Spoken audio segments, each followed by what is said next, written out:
Skies all open wide, geese go high and over.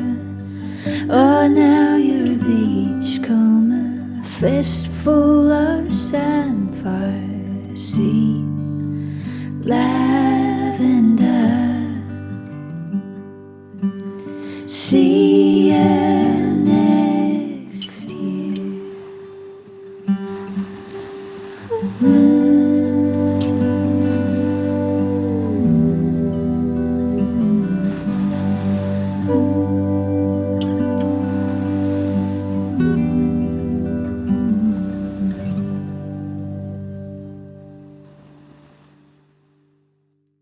Hello and welcome to the February Deepdale podcast.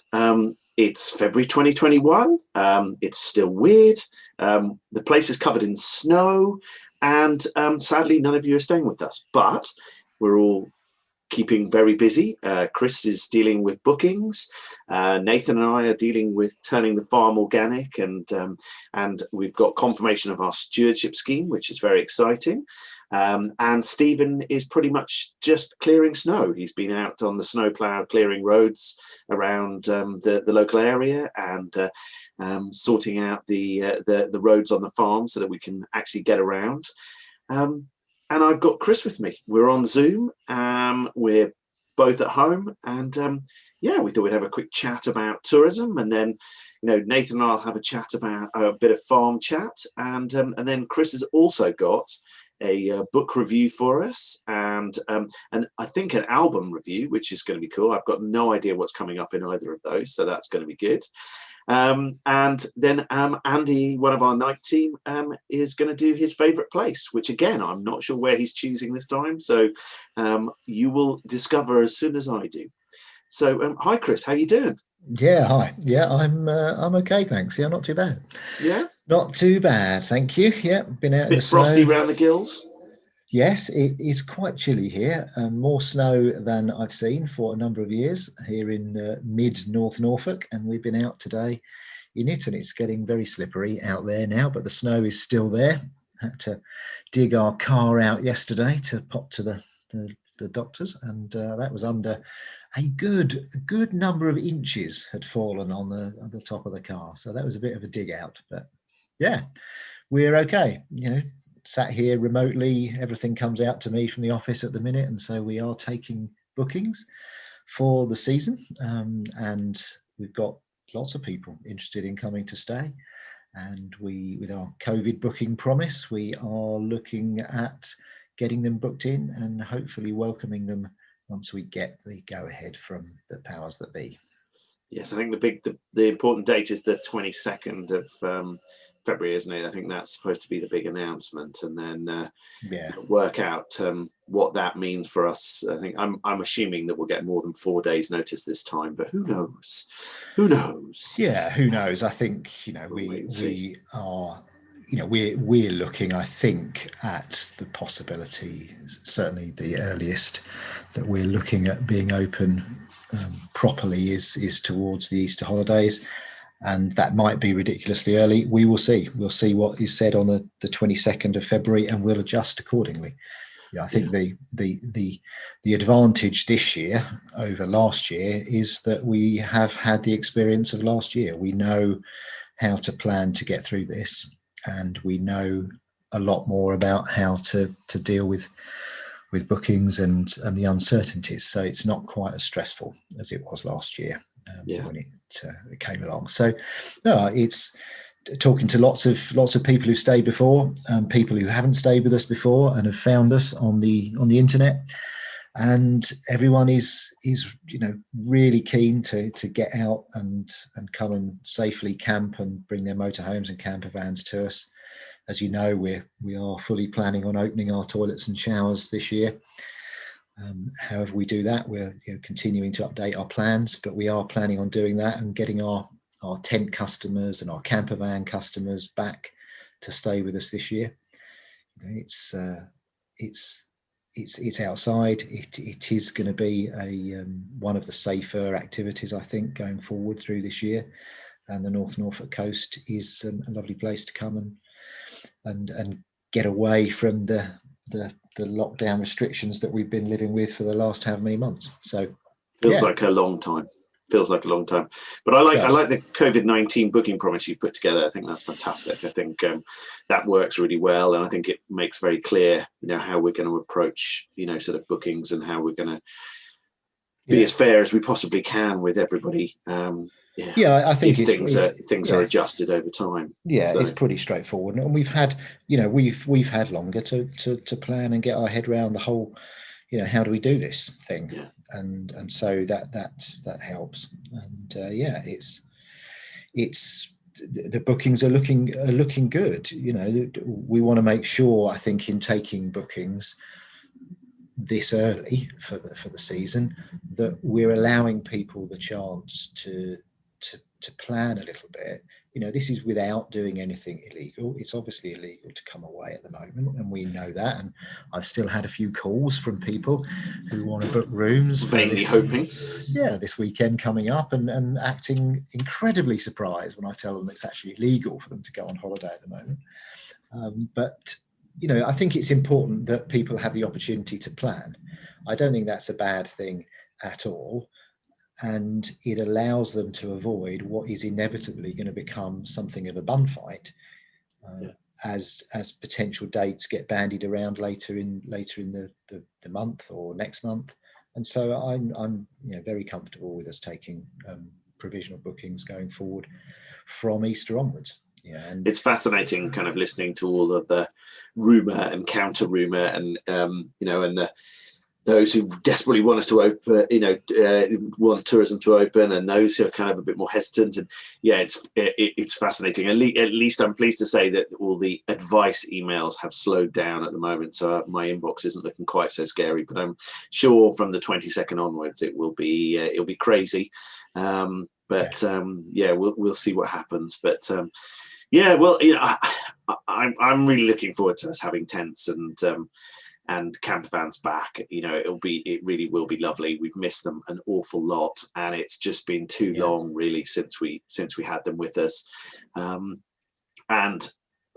It's just been a very odd year, and I think of everybody that's been directly or indirectly affected by it. It's all been very strange, and we're hoping that some or all of 2021 can be a relatively normal year. But we've done a lot of work on the campsite and the hostel to really up our offering, which is fantastic. You and I have spent a lot of time sort of adjusting pitches, so we're now able to offer the super jumbo pitches, which we weren't able to offer before, because people did really like the extra space, which they enjoyed at points last year. And of course the hostel offering is now completely different, with us fairly dramatically removing a significant number of beds, which became a significant amount of wood out of some of the dorm rooms, to create double rooms almost all the way through. So we've now got 13 double rooms and 3 twin rooms, and 16 private rooms in total. Some of those can sleep a lot more than 2 people, but I think the offering there is going to be fantastic. The time and energy that you and I have spent, and all the team actually going to getting the rooms ready, but you and I sort of working out with tape measures and masking tape, is this going to fit here, and is that going to fit there? And I think we've now got some really lovely spacious rooms, which are going to be a fantastic offering for people who want to come up to the North Norfolk Coast on a relatively budget option. To be able to stay in, I like the sort of simple, straightforward rooms, not full of doilies and all the sort of extras, but simple, really clean, lovely, comfortable rooms that are going to suit people really well for their visits to the coast. I agree. I think that we've really positioned the rooms in the hostel very well. I think that there's a lot more scope now for couples and for families, and for 2 or 3 people traveling together to come and stay in a private room with your own bathroom facilities. And if our kitchen facilities are restricted, you've got a kettle in your room, enabling you to make tea and coffee cafe rebooting itself next door to us, and the pubs in the village, which both of them proved that they could do a really great job last year in serving people safely and helping them enjoy the coast.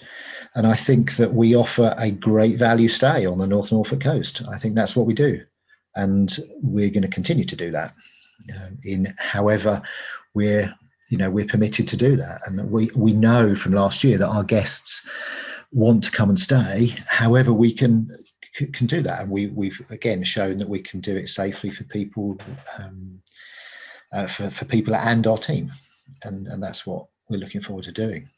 Yeah. Sorry about the squeaking there. My office chair needs replacing. It's a little bit past its best, and if you move in the slightest, it just tells you that it's really unhappy about life. Yes, I don't know why I haven't invested in it earlier in lockdown. Really, it would have been probably a good idea, but we'll get there. Well, thank you, man. Really good to chat to you. We're so looking forward to having people back to Deepdale. If you are wanting to book, everything that we have available is available through our booking system on our website. Please go onto our website, deepdalebackpackers.co.uk/booking-form. And you can check availability. You don't have to book anything until you get further down the page, but basically you can check what's available, put in all the different options, see which dates are available, which options are available, and that's for everything from standard camping pitches right through to the private rooms in the hostel. So it's all there, and it's all available. And we will keep our social media and our website up to date with as much information as we can about our plans going forward, as and when we know what those are. Right now, it's please do make a booking, have a read of the COVID-19 booking promise, and fingers crossed that we can host you. Yeah, and give me a ring. I'm here, as we all know, 24/7. Just pick up the phone. It rings here at home. Please don't ring him after 9 o'clock in the evening. He gets very grumpy the next day, and none of you have to deal with that. Look forward to seeing you all. That's cool. Great. And thank you for listening to the Deepdale podcast. If you are listening to us through one of the subscription services, through sort of Apple Podcasts or Google Podcasts or the Castbox where we're hosted, then you've already found us. That's fantastic. It's really easy to subscribe and completely free. You just subscribe using the subscribe button in any of those apps. We should appear in all good podcast directories. If we're not in there, it's not a good podcast directory. It's as simple as that. But and we'd love your feedback on this podcast. We'd love your suggestions of who we should be interviewing, suggestions of where we should be visiting. It's all about the North Norfolk Coast. It's all about Deepdale. And please do email us your suggestions to podcast@deepdalecamping.co.uk. That's podcast@deepdalecamping.co.uk. And we look forward to hearing from you.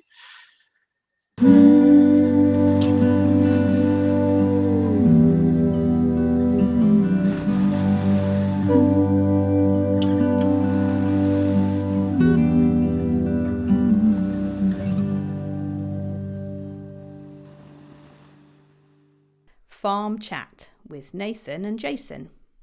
Well, hello. It's Farm Chat, and hi Nathan, how you doing? Hello, I'm all right, thank you very much. Yes, not bad. So you're in the farm office. I'm at home. We're both on Zoom, and and it's very snowy outside.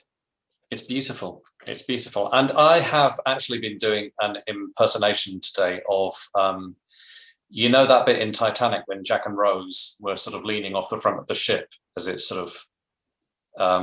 was going through the water. Yeah. And Jack was shouting something like, "I'm king of the world." I've been doing that today, but in the man cage of a loader, as we've been putting nesting boxes up around the farm. Excellent. So Stephen has taken great pleasure, basically, in shoving me into a couple of trees. Well, what a friend's for if it isn't to drive your body fully through a tree with a loader. Well, it's been quite fun, really. So Steve Stephen at one point said to me, we could do with radios. And I was like, yes, we could do with radios, because you could no longer see me waving my arms around because I was inside the tree to say, stop shoving me into the tree. But it all worked out, and I have a few bits of twig in my hair, but other than that, it's all good. That's very good. That's very good. So tell me a bit, what are these bird boxes for? Well, we have a community of, we have a good old community of sparrows around the farm. And until relatively recently, they really enjoyed nesting inside the roof space of old cart sheds, which meant that it was really delightful. You could be sort of lying there in bed as a guest of the backpackers and hear sparrow arguments and all sorts of squabbles going on.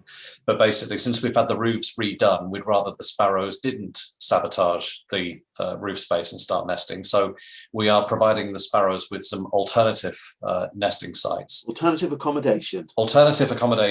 And also we've got a lovely load of birds on the farm. We've also got blue tits.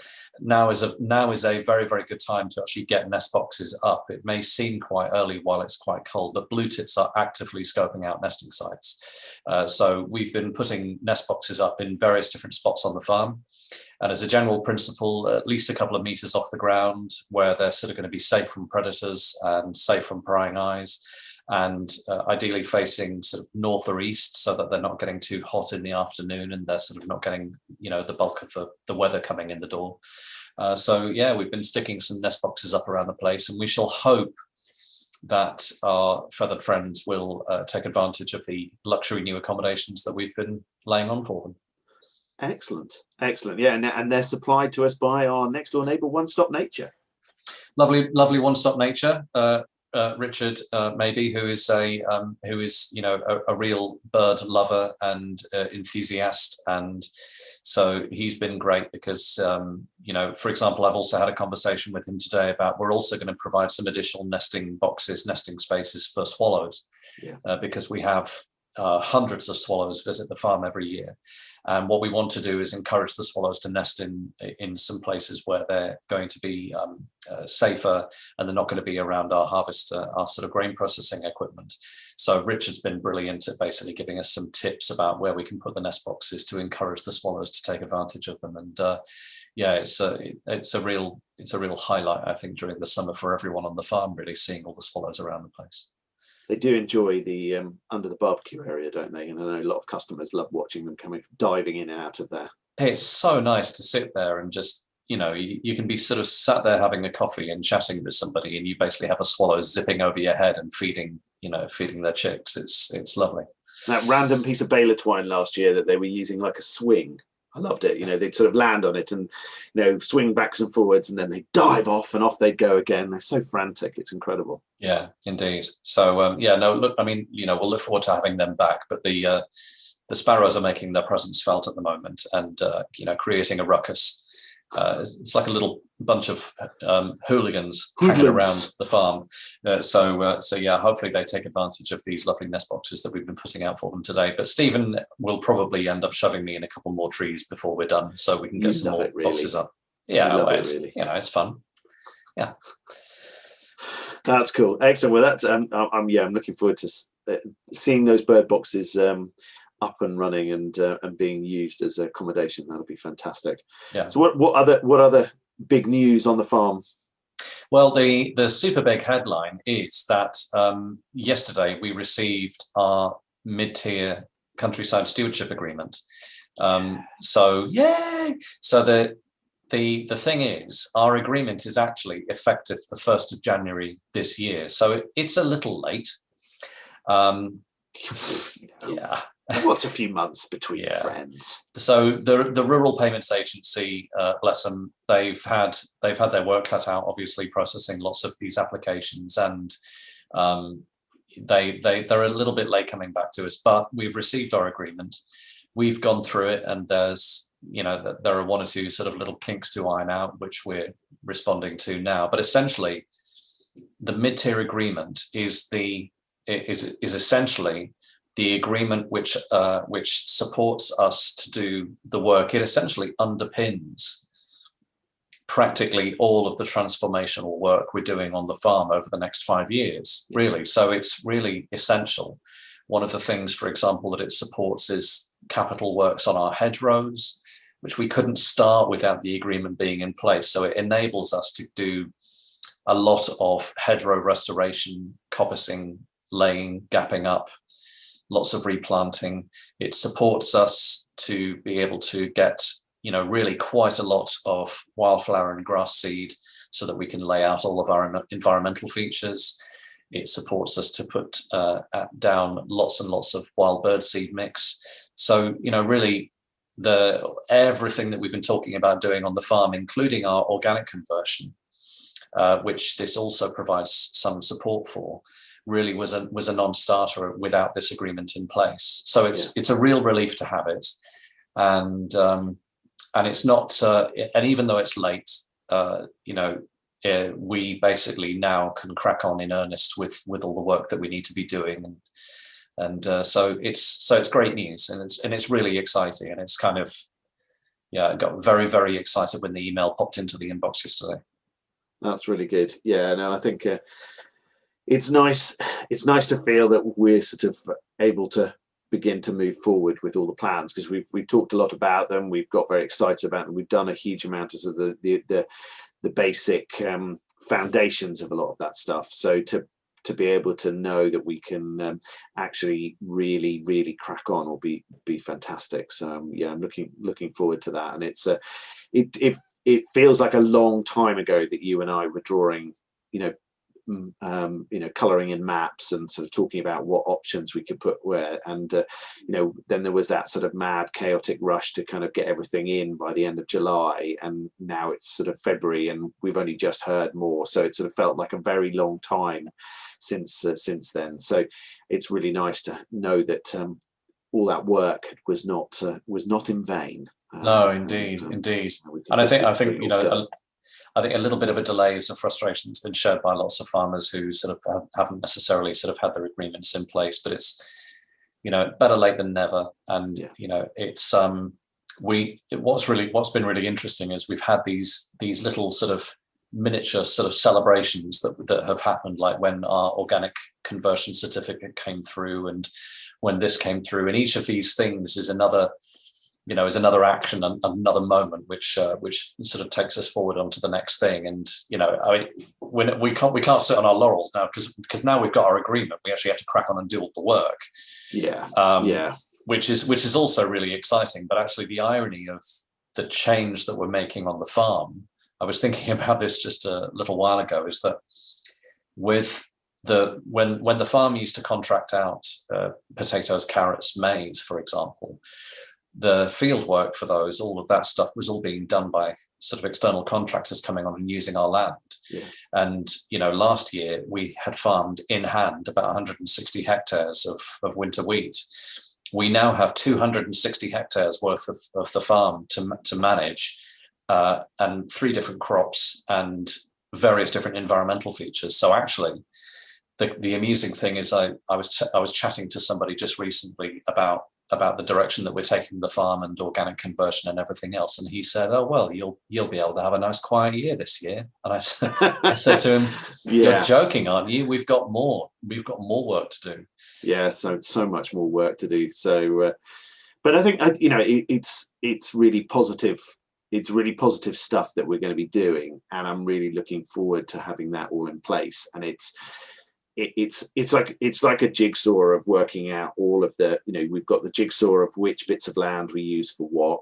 We've then got a jigsaw of which crops we put where, so that we've got stuff we can sell and stuff that we can, seed we can gather, and and so on and so forth. And then that all's got to layer and fit in a jigsaw with the things that we're doing from tourism and in terms of events and that sort of stuff. So people kind of go, "Oh well, how do you decide what happens on that field?" Well, there's about 40 different things that come into the decision about what or how we're going to do that particular thing, because we're thinking about, the future, access, we're thinking about hedges, we're thinking about wildlife, we're thinking about cropping, we're thinking about, events, with all of that kind of thing, and trying to put all of that stuff together and make it all fit together, so that you don't, as you said to me the other day, the last thing we want to do is go and plant stuff in the wrong place, particularly things like trees and hedges, because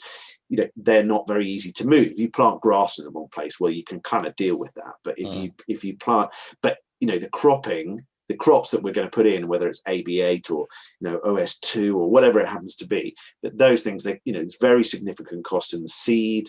We're not doing any sprays and stuff, so that's fine. But it's just bearing that in mind, that we have to plan all this stuff ahead. And of course, people who don't see that kind of see, oh, they're just putting that crop in the ground there. But the time it takes to think through the process of getting to that crop actually going in that piece of ground is huge, and we're going to be doing stuff in the next month, aren't we, where we're planting, sort of the beans and the spring barley, and and when we start doing the stewardship options, that planning has been almost a year in process. That's from us deciding which plot's going where, to you finding the seeds, to us finding who's going to put them in the ground, and so on and so forth. It's such a long process of getting from A to B.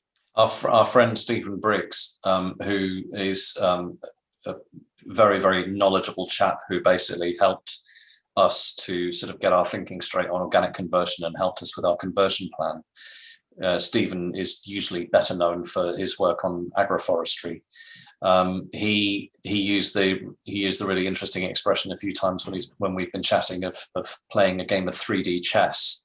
So we're thinking sort of strategically, and we're moving these pieces around, but it's kind of, we're also thinking about layering these activities, and basically, sort of at what time we're committing to do this piece of work and when we need to get this thing done by. And it's definitely been interesting. And as we go through the next 5 years, I can already see that we're going to have tweaks that we will need to make. But fortunately, I think we'll have the freedom and the sort of the latitude to do that.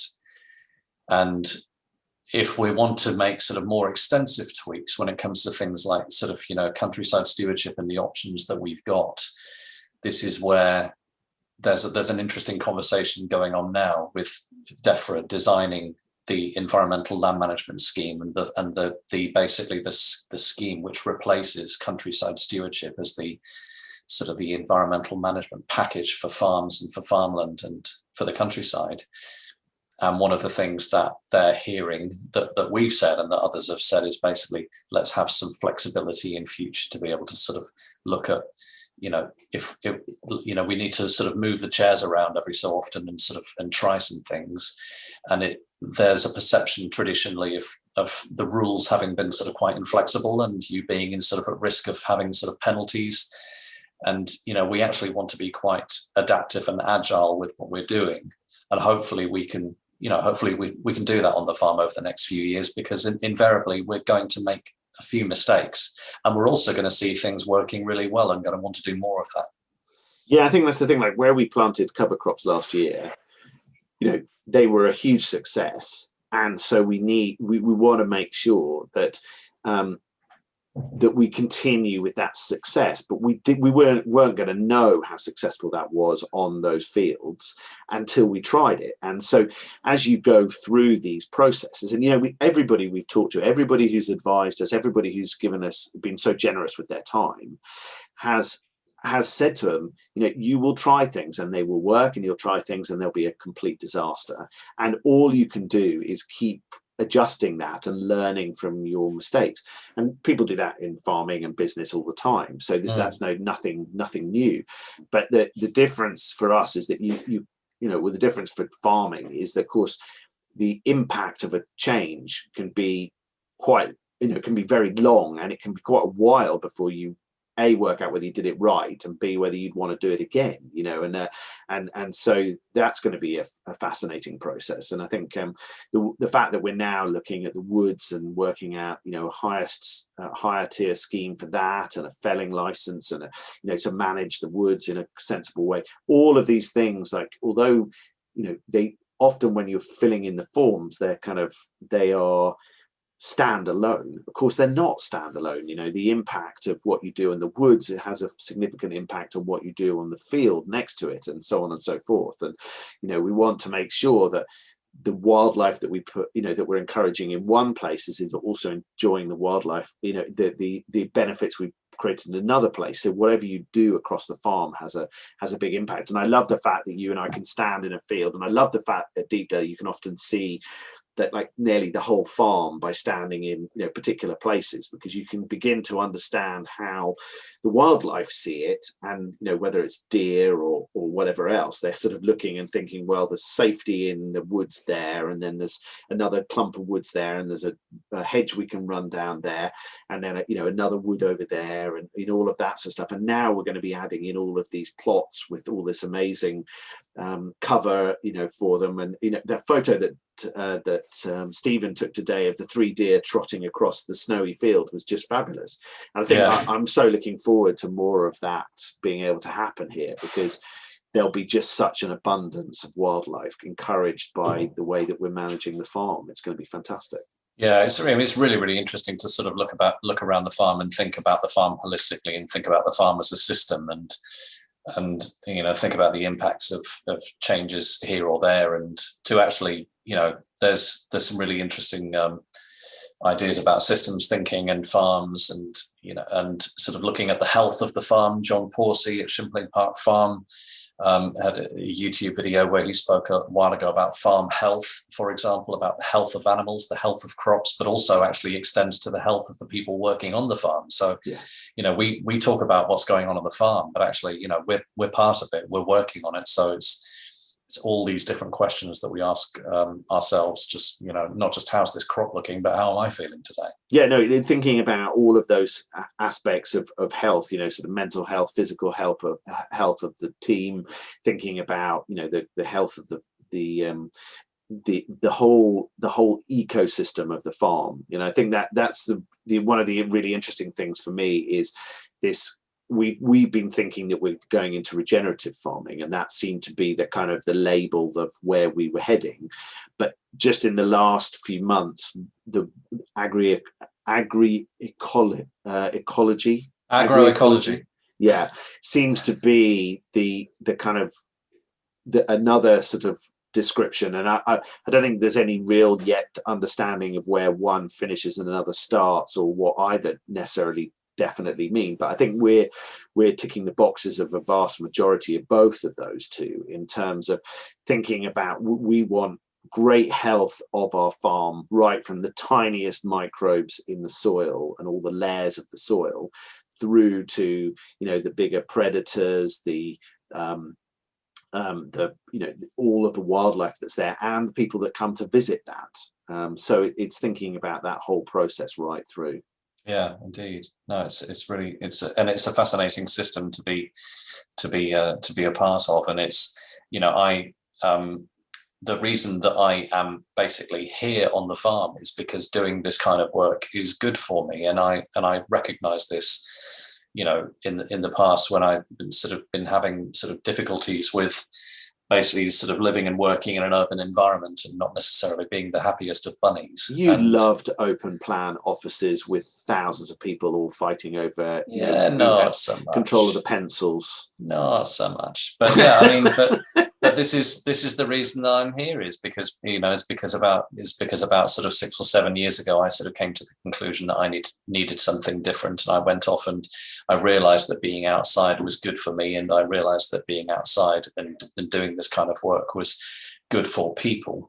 And that sort of going back that far, that's we got talking about the benefits of doing all this. And I have situations here when, even if I've had a sort of a slightly challenging day, say last year running irrigation, and I'm operating a tractor, I just look up and I see where I am, and I kind of like basically, my brain sort of says, come on, mate, look at where you are. And it's a good place to be. And it's one of the things that I think really excites me about what we're doing on the farm is being able to share that with people and being able to have people back on the farm when we're allowed to basically to share all the good stuff. Yeah, fantastic. Well, really lovely to speak with you, man. Really lovely to have you on Farm Chat again. And you're going to like the book recommendations that Chris has come up with. And I think you'll also quite like the music recommendations, which both appear to have become permanent features of the podcast quite by accident. So maybe you'll have a book. We'll ask you for a book recommendation for next month. So I know you love reading, so you're going to come up with some quite good ones. So I'm looking forward to hearing those. I've got about 6 on the go at the moment. I'll try and narrow it down. Yeah, probably, maybe 2. Let's go for 2. Yeah, that'd be good. That'd be cool. All right, man. Thank you so much for chatting with me, and we'll talk soon. Cheers, dude. Cheers.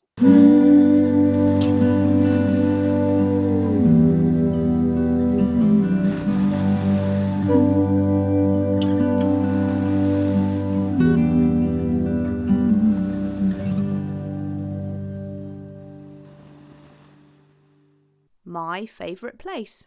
So, hi Andy, nice to have you with me. I'm sitting in the information centre at Deepdale. You're at home. We're on Zoom, and you're going to chat about favourite place. Where have you chosen for this podcast? Yes, hello Jason. It's nice to speak to you on the distance at Zoom. Yeah, I was going to have a chat today just about Hunstanton and Old Hunstanton, which is another lovely place that I like to go with my dog, doing my dog walking. So, Hunstanton, it's the next village up from where I am at Snettisham, which is where I spoke about last month. And as you come into Hunstanton, the first thing you see is the big Norfolk lavender fields, beautiful in the summer, smell lovely, look great. Big tourist attraction. There's a farm down there for the kids and inside ball pools and parks if the weather's not good. But Hunstanton itself is just this really charming Victorian seaside resort, really. It's purpose built apparently in 1846, and it's got this mix of really like old world charm, but really modern things happening down there at the same time. There's arcades down there now for the children, traditional beach attractions, fun fair down there. Plenty to keep the families entertained. Actually, it would be a good place to go from Deepdale if the weather is not looking too good. Actually, the prom down there has got a sea life sanctuary. Normally have to book up in advance for that. There's the Oasis Centre, got a swimming pool, bowling alleys. There's in the summer there's a mini train that operates all the way along the seafront, and believe it or not, a World War II amphibious craft operates from the South Beach in the summer and will take you out on the water. It's it's quite fun, isn't it? So the way it dives into the sea is really cool. Yeah. There is so much to do down there. But if the town itself is wonderful. Got a beautiful theatre, Princess Theatre. Always things going on in there. There are banks down there with cash points because people at Deepdale are always saying, "Where's your nearest cash point?" Yeah. So there certainly are some down there at Hunstanton. And you got the classic sort of fish and chip shops, ice cream parlours, restaurants, and that kind of stuff. So really nice place to go. And it is a beautiful place because there are so many flower displays and flowers everywhere. It's just a beautiful town, in fact. Have you ever seen the adverts that they used to run? Because the train line, of course, used to come from King's Lynn via Sandringham to Hunstanton. And there's some great posters of kind of, advertising, come to Hunstanton for your summer holidays. And there's, pictures of, some of them are cartoons and some of them are photos of, people piling off the trains at Hunstanton for their beach holidays, for the thing from places like Leicester and Nottingham and stuff like like that. And they used to come down for the factory weeks. So they'd kind of close all the factories in Leicester for a kind of a fortnight, and everybody would go on holiday at the same point. And a lot of them would pile down onto the beaches at Hunstanton. So you'd have come and stay with your landlady, who was very strict about what time you had breakfast and what time you had to be in the evening and all of that sort of stuff. Yeah, it's a different world, isn't it? Absolutely, and they do have displays around there with all the old photos up, actually, from the Victorian days as you go around. And there are some nice billboards up explaining about how the town was built and all that kind of stuff. And yeah, lots of history there. So it's really lovely, actually. There is actually, and I'm thinking again about Deepdale, there is a really large camping shop there, which is another thing people are always coming to us saying, I've forgotten this, I've forgotten that. And there's a huge camping shop there. Sells everything from tents to tent pegs and just about everything else in between, actually. So another little thing just to mention. But of course, then from the town itself, you can drop down onto the beaches there, which obviously are one of the biggest attractions that we've got down here. They're pretty different, the beaches there, I have to say. The actual main one in Hunstanton, it's shingly, pebbly, boulders everywhere, pretty tidal. Dog friendly though. There's a section between April and October that you're not allowed to take your dogs, but generally you can take dogs onto the beach. Am I right in thinking that even when that period is in, there is areas you can take the dog, so you can kind of you have to just walk further along the front to kind of find the area where you can take your dog? It's just about 100-yard section that they don't like. You can skirt around that by just coming up onto the promenade, but you can do the dogs to the left or to the right of that. So it's not really a problem, actually. And it's nice for the people without the dogs to have a little break there, actually. Yeah. But so no, that's good. And then, of course, what you get from the beaches, I mentioned it last month, you get these sunsets because it still is on the west-facing part of the coast. Incredible sunsets from the beach. There's actually a place that we like to go. There's a little rooftop bar on the promenade, and you can sit up there with a coffee or a glass of wine or a beer, or whatever is your poison, and you can just sit there and watch these incredible sunsets from there. So very nice. There's also, I mean, again, a lot of people that come to Deepdale, they love the water sports, and there is Hunstanton Water Sports just down there. They offer paddleboarding, kayaking. They hire stuff out, rent stuff out, so you can get down there. They actually have a website with a live cam all year round, so you can see what the conditions are like actually down there before you set off.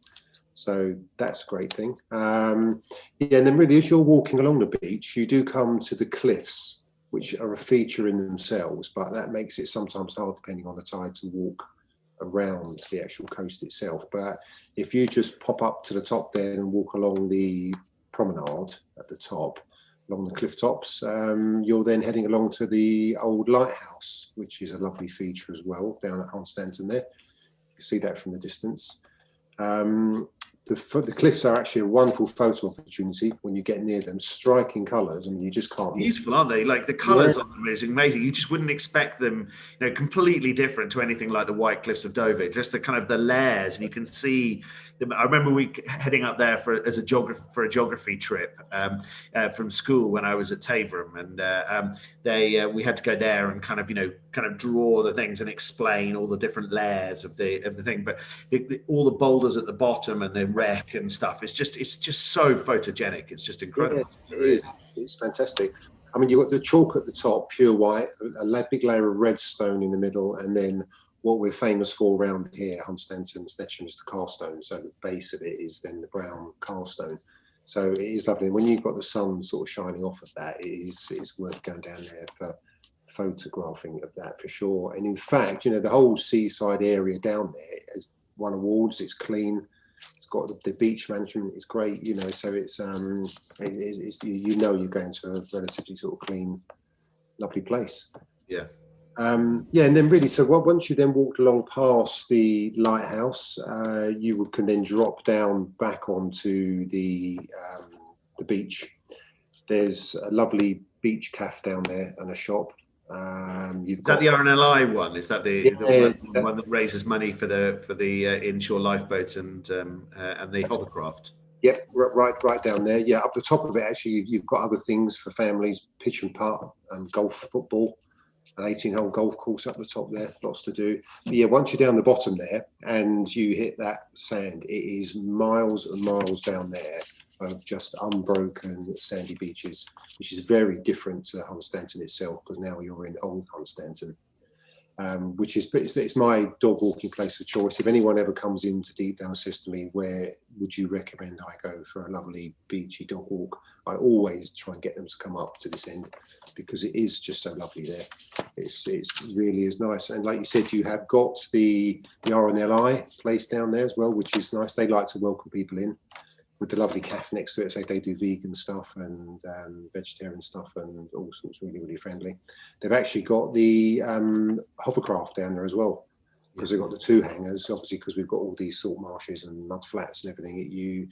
It turns out quite a lot, because people just don't realise the dangers involved. So it's great to see the old hovercraft flying out every so often, which is nice.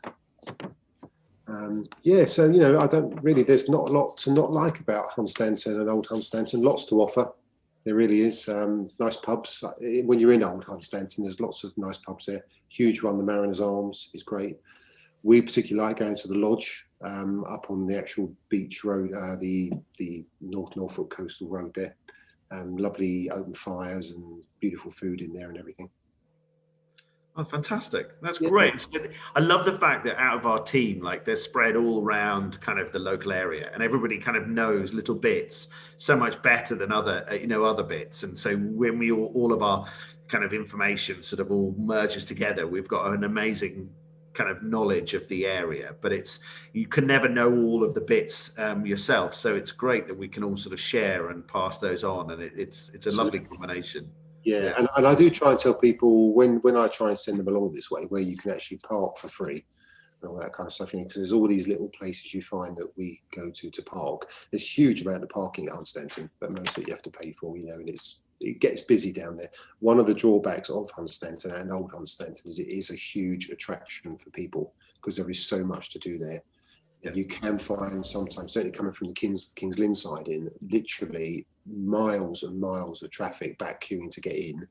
I don't think it's quite as bad coming from Deepdale way, but it certainly is a really big attraction. So it is worth getting out early, getting in there early. And of course, people can, in normal times, people can jump on the coastline bus run by Lynx, and and head down to Hunstanton, no problem with that bus. And it's quite good, because you could get off at the far end of Hunstanton, walk back along, as you say, along the promenade, and then along the top of the cliffs, and then down into Old Hunstanton, and then walk back into Old Hunstanton and catch the bus back. So really, that's a really lovely section, isn't it? Or keep walking further along, because the next thing you know, once you've gone past Old Hunstanton, you're into Holm next to the sea, and then kind of Titchwell, and it's also lovely going on from there. And the weather doesn't matter if you're dressed well.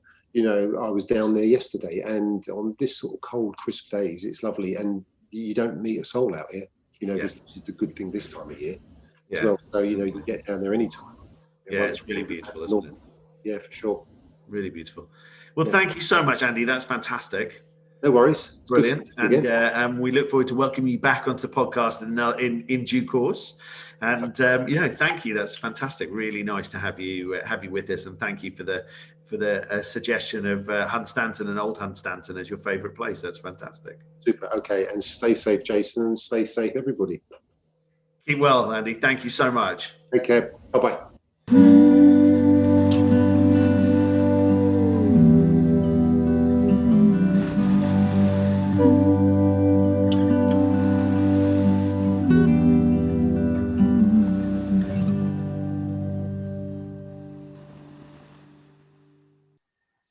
So, Chris, you have a book review for us.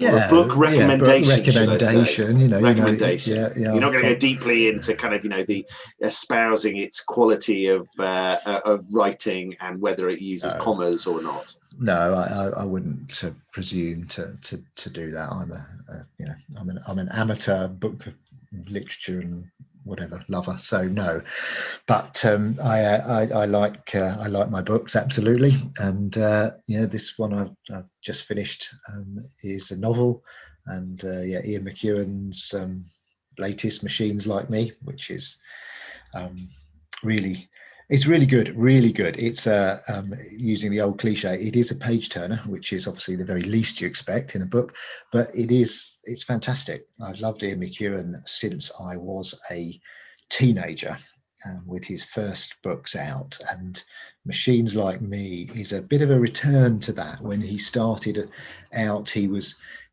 edgy and really edgy, and bordering on a bit of sci-fi, dark horror sort of stuff. And then he moved away from that to a certain extent with, Chesil Beach and Children Act and Enduring Love before that.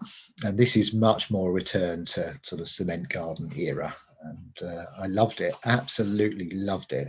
It's a novel that is set in a counter early 1980s on the premise that Alan Turing didn't die, and carried on with his career in mathematics and computing, and was involved in the discovery and the creation of the first proper synthetic human beings. And it's a story based around that, and the counterfactual that we lost the Falklands War, which it leads to all sorts of different consequences, not least the fact that Margaret Thatcher didn't have another 7 or 8 years in power. So it's great, really good. It's funny, it's sharp, it's never drops you for a second, and I would heartily recommend it. Really, really great, fantastic. That's cool. Excellent. That's very cool. Well, I'm going to throw in my book because I'm absolutely loving it. I haven't quite finished it yet, and it's The Starless Sea, and it's by the same author that wrote The Night Circus, which is one of my favorite books of all time. It's Erin Morgenstern. Okay. Don't know. The Starless Sea took me quite a bit to get into, and it really needed it. Yeah, it really needed to grab me, because I loved The Night Circus so much that I had worrying expectations about it, in the fact that I didn't think it was going to live up to The Night Circus, and I didn't think it was going to be as good. Mm-hmm. I didn't believe it could be. Yeah. And actually, having got into it, I'm really struggling to put it down. It really is a fantastic read. It's not for everybody because it is quite fantasy, but not. So it's fantasy, a novel, yeah. Yeah, it's a novel, but it's not fantasy as in sort of knights in armor and dragons. It's just not reality, if that makes sense. Mm-hmm. But I just love the book itself, just like the Night Circus book, is just beautiful. Whoever prints it and produces it they've just created this sort of it. And the thing is, The Starless Sea is all about books anyway, so you kind of like the fact that you're holding this beautiful book and loads of the characters are obsessed with books is kind of it all sort of part of it, really. But the Night Circus was beautiful as well. It was sort of the black cover is slightly embossed, and it had a kind of a ribbon so you can mark your place, and all of that kind of thing. It's just that really high quality. But I would highly recommend The Starless Sea, and I if you haven't read it already, then I would definitely read the Night Circus. It's probably one of my favorite books I've ever read. Wow. Okay. Yeah. Really worth reading. But take that one. I fully comprehend that it's sort of that one's magic and that sort of stuff, and it isn't for everybody, but it is a beautiful book. My daughter's just read it. It's taken me a while to persuade her to read it, and she's just read it and absolutely loved it. So that's cool. So I definitely recommend it. Excellent. Mm-hmm. Okay, yeah, and then on the nature writing side of things, there's always a nature writing book kicking around. Today would have been Nan Shepherd's birthday, and so I would like to suggest to everyone that they get out there and find, if they haven't already, which I'm sure a number of you have, is find her classic, The Living Mountain, which is a wonderful short little book written about the Cairngorms, and it's a full a full exploration of the whole landscape. It's not about climbing to the summit of the mountain and reaching the top and the view you get from the top and the feeling about it. It's about immersing yourself in the life of that mountain range in all aspects. And it is a beautiful book. I was led to it by Robert McFarlane, who's written a lot of great stuff. And yeah, she's a wonderful writer, or was a wonderful writer. And I would heartily recommend that. Okay, so that's, just say that one again. Yeah, The Living Mountain by Nan Shepherd. Okay, that's really useful. Yeah. So the first book you recommended was Machines Like Me by Ian McEwan. Excellent.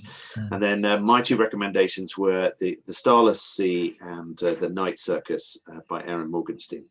And and yours last one is The Living Mountain by Nan Shepherd. That's fantastic. Yeah. Great. Superb. Thank you very much. You're welcome. I like our new feature. I like the I think because I love being introduced to music and books by people. It just is wonderful. Like, you know, I've enjoyed this. I think I like. I don't know if you ever use Goodreads. Do you ever use Goodreads online? No, I don't. I really like it because you can kind of, you know, you can put in what books you've completed, so you kind of remember which books you've read, which is really good. Yeah. And you know, if you're like my wife and daughter who read books at 50 times the pace that I read them, you know, if I manage 15 in a year, I've done pretty well. Yeah. That, you know, if they don't manage 15 in a month, then they're going pretty slowly, really. But it's great because you can sort of put on, and then of course it tells you what other friends are reading, and it also tells you kind of, right, okay, if you've read that book, then other people who really like that book would also recommend this, and it kind of you kind of find yourself going down rabbit holes with kind of really interesting recommendations and stuff. And quite a lot of the books off that I would never have read if it hadn't been for them recommending them. And I've been reading a lot on my tablet with a blue screen filter. Because when I sort of wake up thinking about things in the night, which I know that is a habit of those of us who are self-employed, we wake up and worry about things like how COVID's going to affect things and stuff. It's great to be able to read without waking up the rest of the household by having to put the night light on. But I've been reading, and there's a brilliant service through Norfolk County Council called Libby, and I think a lot of other county council library services have signed up for it. It's called Libby. You can download the app. You log in with your library card. Okay. And you can get books just like you do from the library, but they're all electronic books. Oh wow. And I think you can also get audio books on there as well, in case that's of interest. But Libby is a really good service, and it's got an amazing library. You know, there are things that are missing, but there is a heck of a library in there. And the only problem for me is that often they need the book back before I've actually got around to finishing it. So I'm having to read books in chunks as I lose the book after 14 days and then have to wait for it to come back. Oh, right. So it still works like a library. You can't just have it for as long as you want. No. But there aren't. The great thing is there aren't any fines. So because they take the book back automatically, rather than you forgetting to take the book back and then discovering you owe more than the book was ever worth when you take it back and go, yes, oops. It's a really good system, and it's called Libby. You just download the app and then register with your library card. I know there's something really special about reading a book and that feel of a book in your hand. But if you're looking for the story or the information, then this is quite a good way of reading. Perfect. Yeah, it's nice. Okay, excellent. Thank you very much for your recommendations, sir. You're welcome. No, that's great. That's great.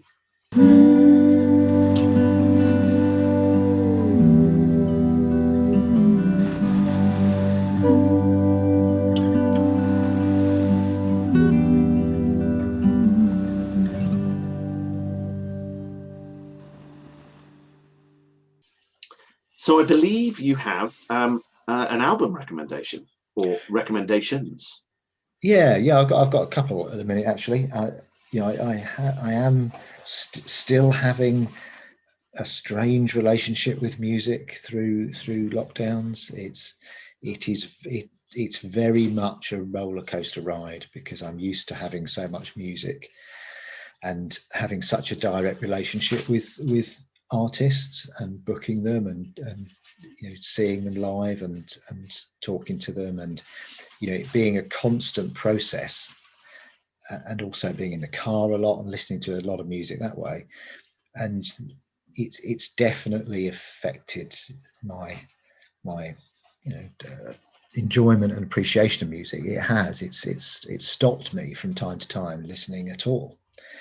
So it's an up and down relationship. But I picked up an album that I hadn't played for a while, because I tend not to listen to tracks. I listen to albums. I'm old-fashioned in that respect. And so you don't just listen to lots and lots of tracks. You know, I pick up an album, put it on and play it all the way through. And picked up High Romance by Emily May Winters, who was booked for last year's festival at Deepdale. First saw her, again, as people who've heard me before, at Moseley Folk Festival in Birmingham, which is a wonderful event, and we've been for the last 4 or 5 years, and it's just amazing. But saw Emily there and absolutely loved her stuff. And this album, I'd forgotten just how wonderful it is. It really is cracking album. The melodies are brilliant. Her voice is amazing, and the lyrics, it really does hit the spot. It really hits the spot as a folk Americana sort of country-ish sound. It is just brilliant. Songs Come Live in My Heart and Pay No Rent, which is the first song on the album, but it is just brilliant, and it really bowled me over when I put it on the other day. And so that's one that I would urge everyone to grab some of.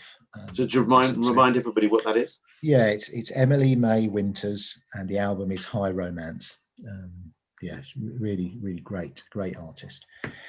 And the second one is a local band, one of my favourite bands, going back over the whole time that I've been booking acts and running music festivals in Norfolk. And they are obviously not allowed to get out and gig at the minute, and they are sat on a huge bill for their road van, which is going to stop them getting out gigging, although I'm not sure anything will stop them getting out gigging. They need to get that repaired, so they were putting out some stuff on social media. Made me go back over all of the albums I've got of theirs, and they are such a good band. Little Red Kings, amazing rock band. Really incredible that they're not better known outside of Norfolk and East Anglia, because their tunes and their riffs, you know, if you haven't got Callous, which was their album before their current one, which the Magic Show is their current one, that's fantastic. The Magic Show Part 1. Yeah, Part 1, which, you know, is really matured in terms of their songwriting and their performances as a band. Absolutely great album. Callous sort of collected all of their songs I'd heard of theirs, or most of their songs I'd heard of theirs, over the last sort of 4 or 5 years, and there's just no filler on it. It is absolutely a great album. The riffs on it are huge. It never overreaches itself. It is brilliant. And their stuff going all the way back to when I first booked them. I remember booking them and seeing them play at Clipsby, the music festival there, before they really had quite enough songs to play a full-on finishing set of a couple of hours. And I'll never forget Jason Wick with his radio mic guitar walking around the marquee, stretching a 3-minute song into about a 15-minute doodle, where he had the whole crowd just doing a call and response on a few lyrics off Gonna Be All Right. And it's, yeah, they have a very special place in my heart, and they've got special offer on their merch at the minute, 20% off, free shipping. So go onto their website. Just Google Little Red Kings. You'll find them on Facebook, Twitter, and their website. And if you can, you know, they're not asking for donations, they're asking you to just buy their fantastic stuff. So get on and get some, because it is brilliant. That's I cool. love them. So that's Callous, the album from Little Red Kings. Yeah, that Callous was their sort of their older album. Their current one, Magic Show Part 1, is the one that's out now. So, which I think featured in your top, yes, top absolutely. releases of 2020, didn't it? Yeah, all of their stuff. You can get all of their albums going right back to 2012, and I've got a little promo copy of it. But you can get all of their albums online, and they're actually all different. They're all worth it. They're all worth it. So go for it. But yeah. I always remember Jason and Dougie playing acoustically at the Christmas market one time, and just the quality of the voices and it was just absolutely amazing. And often I always find it sometimes sad when I love rock music, but sometimes you lose the quality of the vocals because everything's loud and that's kind of it's the atmospherics of it, and sometimes you lose that. I don't know what do you mean? It's too loud. Sorry. No, I don't mean it's too loud. I mean the atmospherics of it. You kind of lose the little nuances. But when you hear Jason singing just with an acoustic guitar, you realize the quality of his vocals, and I think having listened to him acoustically, you then watch him with the band, and you get a whole different level of appreciation of the musicality of the band. And I think that's really lovely. And I think when like MTV worked this out a long time ago, didn't they? That when they stripped back a lot of these really big name bands and got them to do little acoustic sessions, you realize that it wasn't all production. There was some incredible musicality available underneath all of that, which was great. So and I think Jason's got a fantastic rock and roll voice. I mean, he is rock and roll, isn't he? But no, he's got a great rock and roll voice, and him and Dougie, great guitar players. You put them together, and the conveyor belt of songs. They actually have got a huge number of really, really catchy, great songs with fantastic riffs. And I love them. And of course, they're booked for the festival whenever we get to put that on. If we get to put it on, we're hopeful. But they're booked for that, and it would be great to see them at Deepdale again. Cool, excellent. Well, really lovely to chat with you again, man. Yeah, thank you for joining me. And we will. Hopefully.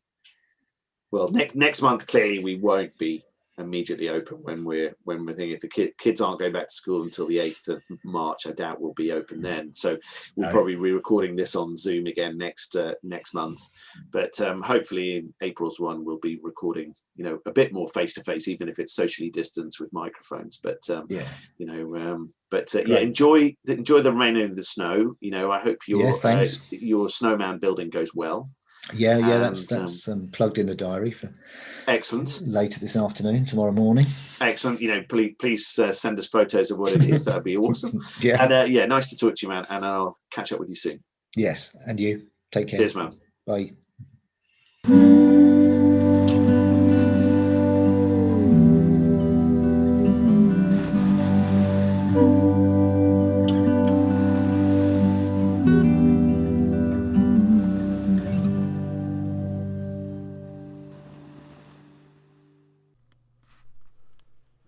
Thanks for listening to this episode of the Deepdale Podcast. You can subscribe to our podcast through any good podcast sites, including Apple, Google, Castbox, where we host our podcast.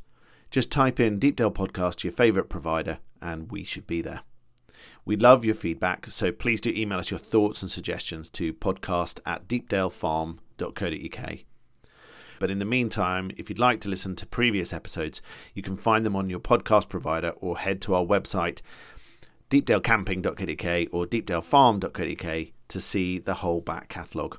The December 2020 episode is a must, as Chris gives us his music release recommendations for 2020. Thanks again for listening, stay safe and well in these strange times, and hope we'll see you back at Deepdale in the not too distant future.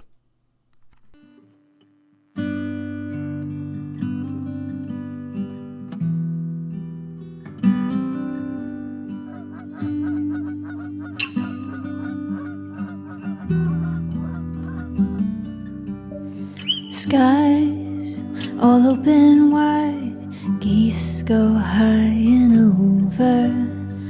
Oh, now you're a beachcomber, fistful of sandfire, sea, lavender, sea.